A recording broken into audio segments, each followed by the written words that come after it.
Panolti, Motoca Agustín. Hoy hablaremos de la estandarización del náhuatl. Como ya mencionamos en los videos previos sobre los alfabetos, no existe una única forma de escribir el náhuatl. Pero en los recientes años, y más en los últimos tiempos, se ha estado impulsando la propuesta de estandarización de un alfabeto elaborado por el INALI. Claro, la mayor parte de la gente que participó en este proyecto son profesores, maestros y escritores de lengua náhuatl, pero con el presupuesto del instituto y siendo este su principal difusor. Así que decidí darme un tiempo para hablarles de esta propuesta, así como del peligro para la diversidad dialectal que supone crear un estándar del náhuatl. Pero vayamos por partes y empecemos con lo primero. Ya en el primer video de los alfabetos mencionamos que tradicionalmente se dice que el náhuatl posee los fonemas ka, cha, la, ma, na, pa, sa, ta, wa, cha, ya, a, sa, tla, wa, wana, wa. Y las vocales a, e, i, o, a, e, i, o. Y en base a estos fonemas hemos hecho los videos del alfabeto del náhuatl. La propuesta hecha por el grupo de hablantes y respaldadas por el INALI de las grafías es la siguiente. En un primer vistazo notamos que para empezar no reconocen o no marcan las vocales largas, las cuales ya mencionamos en los videos anteriores nos permiten diferenciar entre palabras que parecen iguales, pero en realidad son distintas. Asumimos que como la gran mayoría de los alfabetos que hay, lo hacen por economizar. Aunque como dijimos en el video de los sonidos del náhuatl, un alfabeto completo debería considerar su existencia. Otro detalle interesante es que el fonema qua lo representa con el dígrafo KW, manteniendo la posible confusión escrita entre el fonema qua y la combinación de K más wa, que puede generar confusión en algunas palabras como lo mencionamos en el video de las grafías modernas, y que se solucionaba perfectamente en el alfabeto utilizado en la Sierra de Songolica al usar KU en su lugar, que es de hecho como lo escribimos nosotros en el Molca.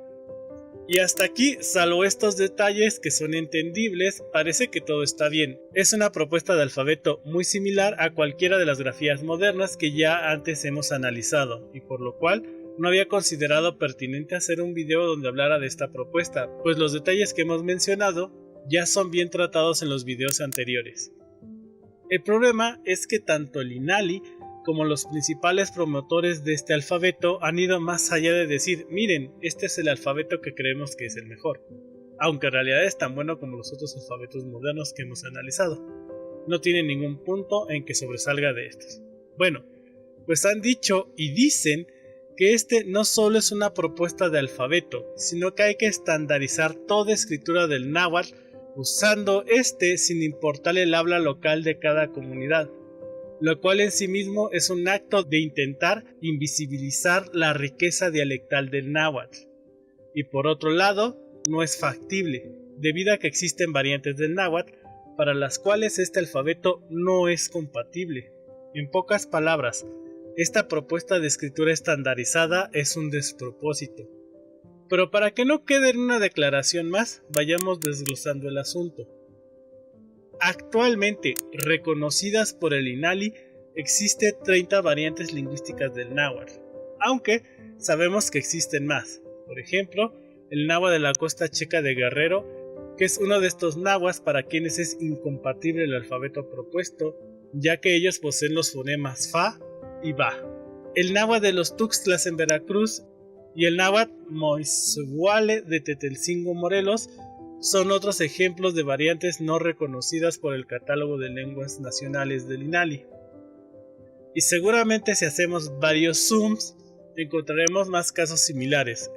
En resumen, existen más de 30 formas distintas de hablar y sentir el náhuatl, y aún así se cree, o creen ellos, que puede reducirse esta riqueza en una sola forma. Que esto ya huele al Estado-nación tratando de meter todo en una misma canasta como siempre lo hace. Bueno, ustedes dirán, es que son 30 y pico variantes, pero seguro son muy cercanas entre ellas. Pues no. En el náhuatl hay variantes dialectales que tienen un grado de inteligibilidad menor del 80%. Inteligibilidad es la capacidad que hay entre ambas variantes de entenderse mutuamente. Bueno, este 80% es, según los lingüistas, el grado de inteligibilidad que hay entre el español y el portugués, dos lenguas distintas, sin mencionar el fenómeno de la simetría lingüística que se da dentro del náhuatl.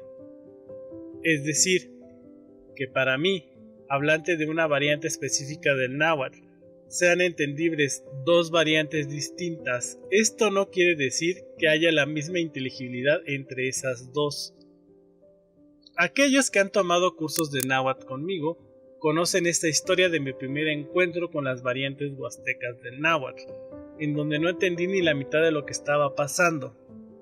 Ahora, después de más de un lustro de años y de haber hecho amigos de una gran cantidad de lugares de habla náhuatl, puedo decir que entiendo bastante bien un número importante de variaciones dialectales, pero no se debe a que sean muy entendibles entre ellas, sino a que he ido aprendiendo sus diferencias, como si hablando español hubiese aprendido portugués.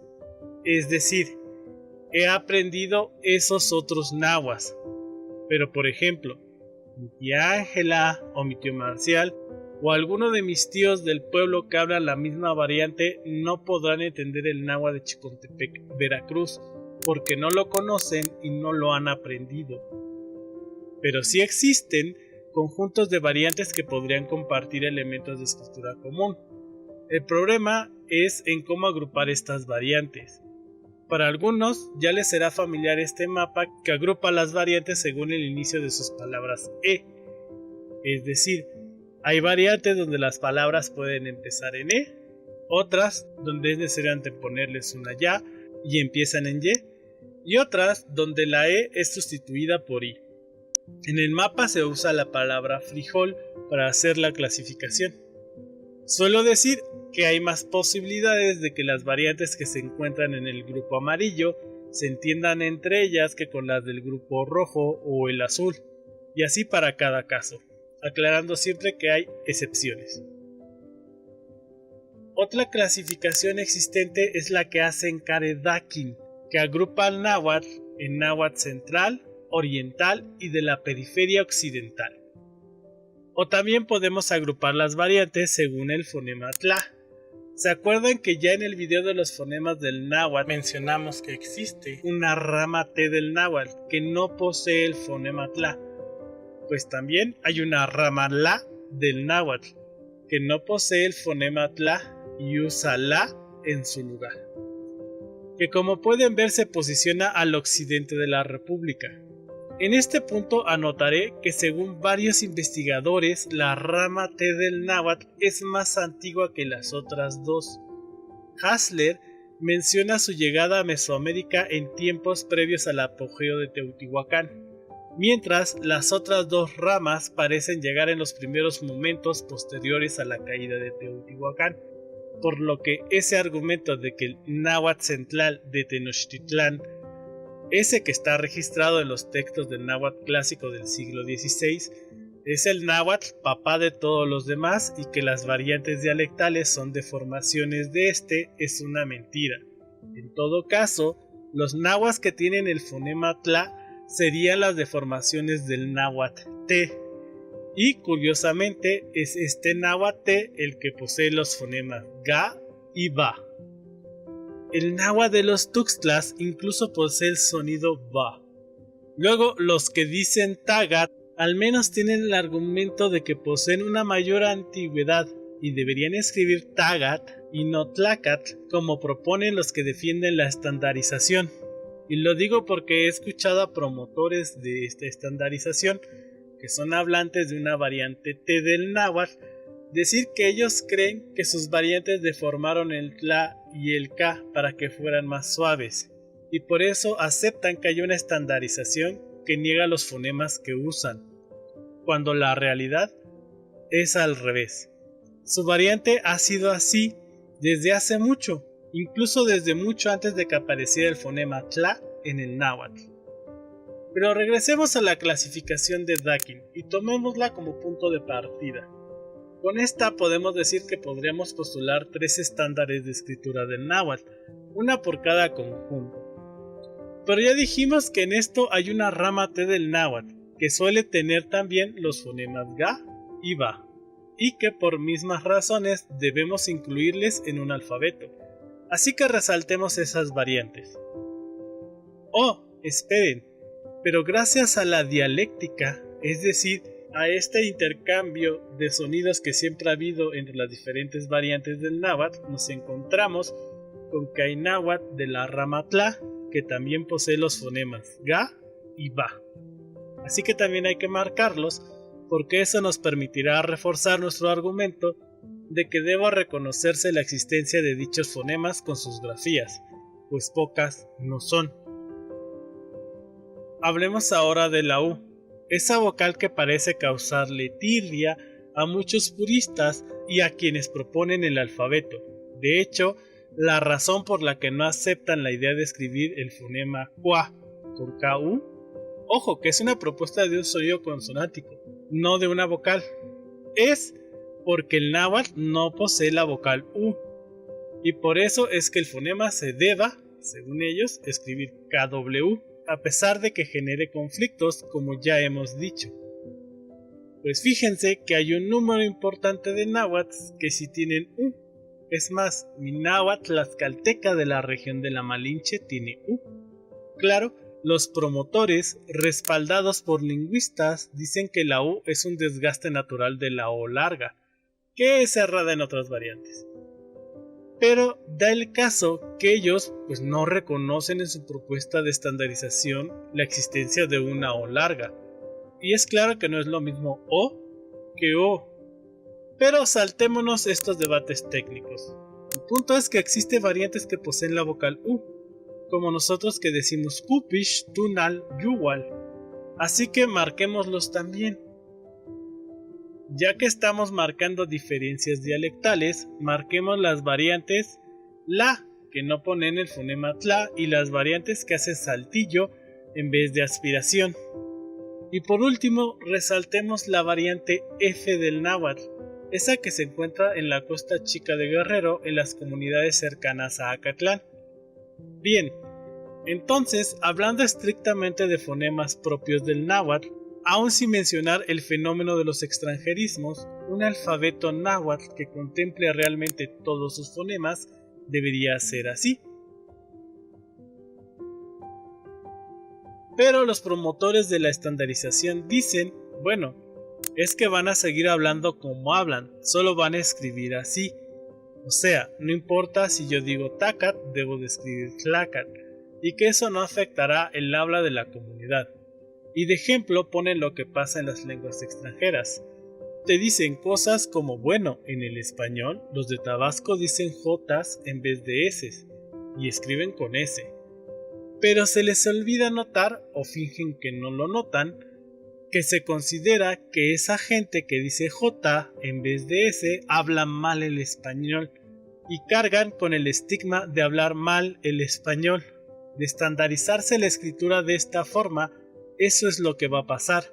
Para las nuevas generaciones, los que digan Tagat, pues hablarán mal el náhuatl, porque se escribe tlacat. Y con el paso del tiempo irán ajustando su habla a la escritura, perdiendo así también la riqueza que tenían en ella. Si le vamos a copiar a las lenguas extranjeras, que sean cosas buenas y no las malas. Por otro lado, como ya dije, hay variantes donde el simple desgaste no puede explicar el fenómeno del cambio de fonemas. Por ejemplo, ¿qué pasa en las variantes que poseen locuciones combinadas? Por ejemplo, que tienen tanto K como Ga. Ya no aplica el decir es que las K se hicieron Ga, o mejor dicho, en otros lados las Ga se hicieron K, si atendemos a la antigüedad de los fonemas ya mencionada. ¿Cómo le explicas a un niño que tiene que escribir Kikwa, aunque él diga Kiwa? O al que dice Tliva, pero ahora tiene que escribir Tlewa porque así es. Vayamos más al extremo. ¿Cómo le explicamos a un niño de Acatlán que tiene que escribir Nehuatl, aunque él diga Nafa? solo porque ese es el estándar que se acordó por unos cuantos. Regresemos a nuestro mapa y veamos a qué variantes les funciona este estándar de escritura. Es sospechoso, ¿no? Qué casualidad que sean solo estas variantes del náhuatl. Pero seamos un poco más específicos. En muchas variantes huastecas se marca el objeto con aspiración y no con el fonema K. Así que vamos a descartarlas porque ellas deberían de escribir Nijmajka y no Nik, como supondría una estandarización. En pocas palabras, pues sí, como vemos, este estándar de escritura que proponen es náhuatl central, porque la mayoría de los textos que hay sobre el náhuatl pues hablan del náhuatl central, y son los que los lingüistas que les asesoraron a este grupo de hablantes del náhuatl conocen. Este discurso de que el náhuatl no tiene us es algo muy del náhuatl central. La idea de que algunos digan ga en vez de K es un desgaste de formación de la lengua también es muy del náhuatl central. Básicamente lo que se propone es estandarizar la escritura según los criterios del náhuatl central y que el resto de las variantes queden invisibilizadas. ¿Qué banderas ondean para promover entonces una estandarización? Una es que así el náhuatl no morirá, pues amigos del INAL y compañía, el náhuatl ha existido sin un estándar de escritura por más siglos que el español y seguirá existiendo así no lo tenga. La falta de un estándar de escritura no juega un papel fundamental en la pérdida de las lenguas como sí lo hace la discriminación racial o la pérdida de espacios de uso. Otro argumento que dan es que así el náhuatl podrá conocerse internacionalmente, pues el náhuatl se conoce en China y en Japón, y en muchas universidades de Europa ofrecen el náhuatl como una lengua a sus estudiantes, que junto con el maya es la lengua nacional con más difusión, y que incluso goza de un estatus de lengua culta ante los ojos internacionales, que eso no lo poseen las otras lenguas nacionales. Luego pues, para eso no necesitamos un estándar de escritura. El náhuatl ya es conocido mundialmente. ¿Para qué necesitamos estandarizar la escritura? ¿Para que si escribo algo me entienda por igual alguien de Chicontepec que alguien de Acatlán? Puede ser. Pero a mí, y creo también a muchos, lo que nos interesa más es que nos podamos entender hablando, con la lengua viva, y no con la escrita. En realidad, ¿para qué fines es bueno tener un estándar escrito? Y si les digo que actualmente la SEP edita libros de texto gratuito en las diferentes variantes del náhuatl, que presuponen un esfuerzo y un costo alto para el gobierno, considerando que como ya dijimos hay más de 30, aunque la SEP tampoco edita en todas ellas, que de llegar a existir de forma oficial una estandarización de escritura, pues entonces la SEP nada más tendría que editar un libro de texto para todos, en vez de uno para cada comunidad de habla, y por ahí van los tiros, creo yo. Hoy, a quien le conviene que haya una escritura estandarizada, pues es al Estado, porque así es más fácil. ¿Se acuerdan cuando en el video de la palabra indígena hablábamos de que el Estado-nación invisibiliza la diversidad cultural de las naciones indígenas al llamarlas indígenas y al tratar a todas por igual cuando queda claro que las naciones ñañú y las tunsavi no son para nada iguales? Pues es lo mismo, es más fácil tratar el náhuatl como algo homogéneo que reconocer que a su interior también existe una gran diversidad, no solo en el habla sino también en la cultura. Un náhuatl de la Malinche, culturalmente hablando, es distinto de uno de Tamazulapan o de uno de la Sierra Negra.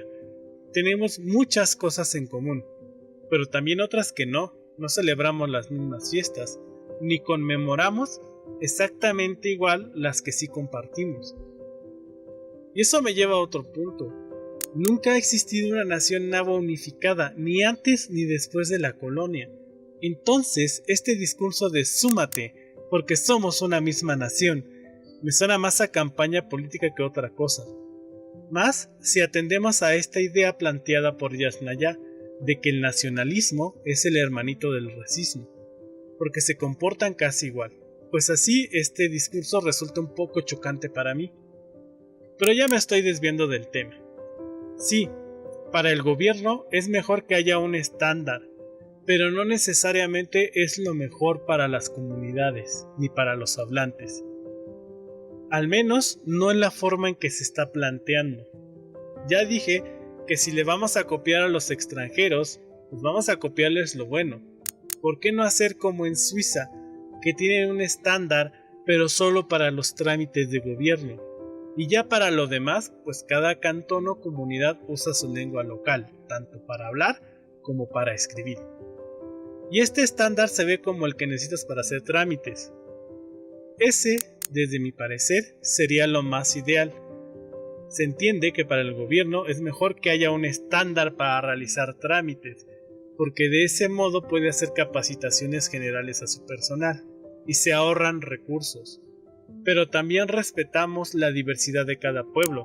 Así el niño que va a la escuela aprende bien su variante y escribe como es, pone Tagat, Sivat, Sowat, etc.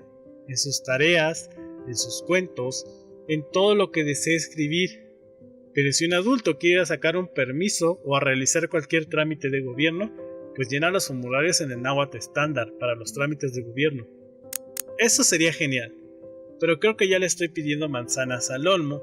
Al final, lo que buscan las instituciones es decir, pues miren, ya sacamos este estándar del náhuatl, denos una palomita. Entonces, ¿está mal tener un alfabeto común? No, para nada está mal. Es más, son cosas distintas. Un alfabeto es un conjunto de grafías que nos permite representar de forma escrita los fonemas que usamos al hablar. Estandarizar es homologar todo en una forma única. Yo y varios profesores y escritores del náhuatl hemos comentado esto, que nos parece muy bien tener un alfabeto común, es decir, el sonido K siempre se va a escribir con K, el sonido TLA siempre se va a escribir con TL, pero que cada quien al escribir refleje su habla propia y de su comunidad, que la riqueza de la diversidad del náhuatl se vea también al escribir, que por cierto, otro de los motivos por los que hago el video es porque básicamente este grupo de nahuablantes que trabajó en la propuesta se ha vuelto muy hermético. Nos acercamos a ellos y les comentamos lo que aquí expongo, pero ellos ya están casados con esa idea. Y ya que nosotros no tenemos al monstruo de alguna institución como el NALI o el INPI detrás, pues qué chido que opinen eso, pero no. He visto varias entrevistas donde a preguntas de estos temas siempre responden, no, sí los hemos escuchado, hemos hablado con ellos, como político diciendo, no, pues sí los escuchamos, pero hasta ahí. Desarrollemos un poco más este tema de un alfabeto náhuatl. Ya dijimos que si reconocemos todos los sonidos presentes en las variantes del náhuatl, el alfabeto debería verse más o menos así. Y habría de apuntar que entonces en náhuatl la letra G siempre va a sonar ga, sin importar qué vocales siga, ga, ge, gi, go, gu, deshaciéndonos de este rollo de que a veces suena como ja, como pasa en el español. Pero este alfabeto sigue incompleto. Para empezar, ya mencioné que algunas variantes de los tuxtlas poseen el sonido ba, que es diferente del ba, porque ellos poseen los dos, ba y ba. Así que agreguemos ese fonema con una grafía. Pero falta algo y es un error bien común. Y es que se asume al náhuatl como una lengua estática, que no cambia, que no convive con otras lenguas, cuando el náhuatl es una lengua bien viva, y como lengua viva, pues posee extranjerismos, es decir, palabras que vienen de otras lenguas y que tomamos nosotros para nuestra habla diaria. Ya más a detalle hablé de esto en el video de los neologismos. Aquí solo apuntaré que al usar mucho palabras que vienen del español, pues eso de que el náhuatl no tiene R's es más como un postureo que una realidad. Es más, el náhuatl mexicanero de Durango y de Nayarit está lleno de R's, por lo que es necesario agregar grafías para representar estos fonemas que aunque de origen son prestados, ya forman parte del náhuatl, muy a pesar de los puristas. Así que nos faltan los fonemas da, ja, ña y ra, y los agregaremos porque son necesarios, que de hecho la W del abecedario del español está ahí porque era imposible representar ese fonema de las lenguas germanas, para que no digan que se debe ver como cosa de fuera. o como les gusta decir a los puristas, de un náhuatl deformado, cuando en realidad es el verdadero náhuatl vivo. Así que agreguemos sus grafías. Así es como debería de verse un alfabeto náhuatl completo, que te permite escribir sin importar la variante de las palabras que se dicen en náhuatl. Y aún falta mucho por ver o discutir, por ejemplo, cómo representar el sonido de la X anglosajona, para lo cual yo creo se usaría el dígrafo KS, así taxi o no ex, pero en definitiva creo que este sería un mejor alfabeto para el náhuatl, uno que reconoce su realidad y su diversidad fonética. Eso es todo lo que quería contarles hoy, así que gracias. Timotasque Oxetunale.